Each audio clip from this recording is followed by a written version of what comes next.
one-of-a-kind, transformational, massive monorail! Wait, where did that come from?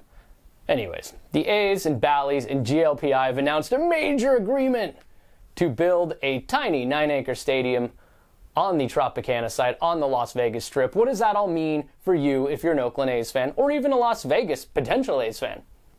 Well, it means they have a deal in place, but it still is pending legislation.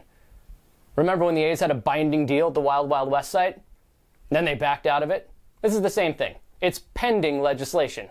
So in a sense, A's billionaire owner John Fisher is being given land for free on the Las Vegas Strip to build a tiny 9-acre ballpark, and he still needs almost $400 million of your public funds.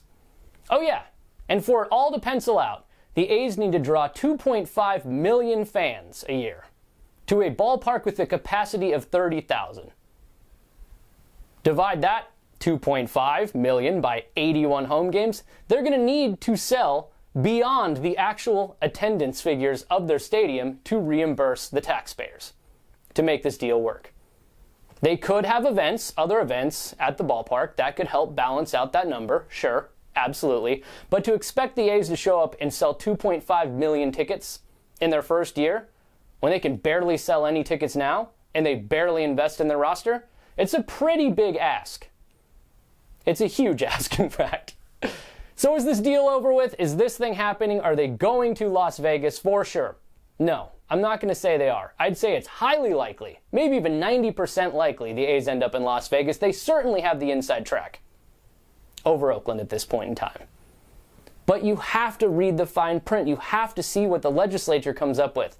To have a team show up, announce a stadium site, 20 days later, change the site to another site, a week later, tell you we need a bill passed immediately to help pay for this thing, that's completely backwards. That's not the way you do this.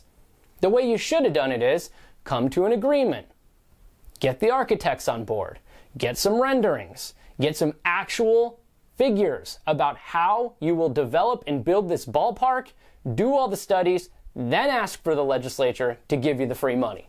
The A's did it backwards. Announce a site, flop, 20 days later, new site, week later, give us money. That's how they're doing this. That's why I don't see this thing as a done deal just yet. Likely? Sure. Done deal? No. 9-acre ballpark given to an out-of-town billionaire with no ancillary development, that's not going to be popular amongst the voters. That's not going to be popular anywhere. Not here, not in Nevada. Granted, Las Vegas, Nevada, they have a get-to-yes attitude about these things. That is why I give them a chance, but they would be so much better with an expansion team, a team of their own, not to be saddled with the chaos that they're getting right now. I think Vegas would be a great expansion market. For this team, at this time, with this deal, though, there are a lot of red flags for everybody involved.